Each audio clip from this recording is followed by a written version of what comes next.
en vue de répondre aux besoins différenciés des hommes et des femmes et de prendre en compte équitablement les droits et les contributions des femmes et des enfants, le gouvernement a adopté la stratégie d'institutionnalisation du genre afin de soutenir l'effectivité de l'intégration du genre dans les politiques publiques. Ainsi, la démarche d'institutionnalisation du genre requiert au préalable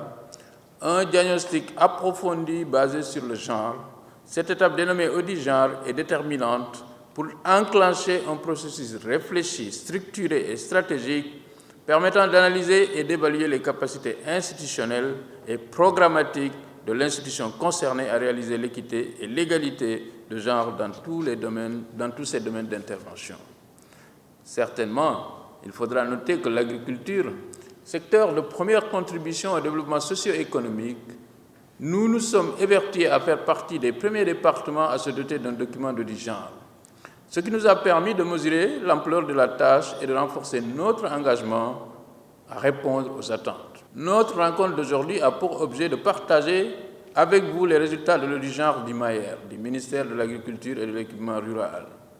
Le processus d'audit a permis de mettre en exergue les avancées obtenues en faveur de la promotion de l'équité et de l'égalité des droits des hommes et des femmes dans le secteur agricole, les contraintes liées au genre qui subsistent dans le secteur et les défis stratégiques et opérationnels à relever pour garantir l'effectivité de l'intégration du genre dans les mécanismes institutionnels et les instruments programmatiques de mon département, ainsi que les recommandations majeures consensuellement retenues par toutes les parties prenantes au processus destiné à soutenir l'engagement du MAER, à renforcer la prise en charge des inégalités de genre et à promouvoir l'autonomisation des femmes dans le secteur agricole. Permettez-moi de confirmer ici mon engagement et celui de mes collaborateurs à tous les niveaux, stratégiques et opérationnels,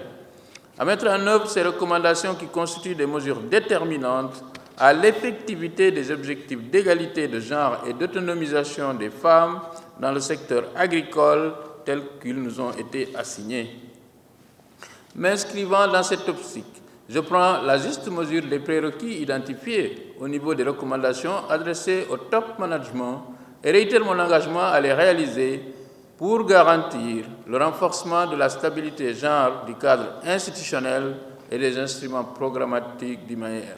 Une attention particulière sera accordée à la cellule genre, mécanisme de coordination du processus d'institutionnalisation et du pilotage de la mise en œuvre du plan d'institutionnalisation genre du MAER.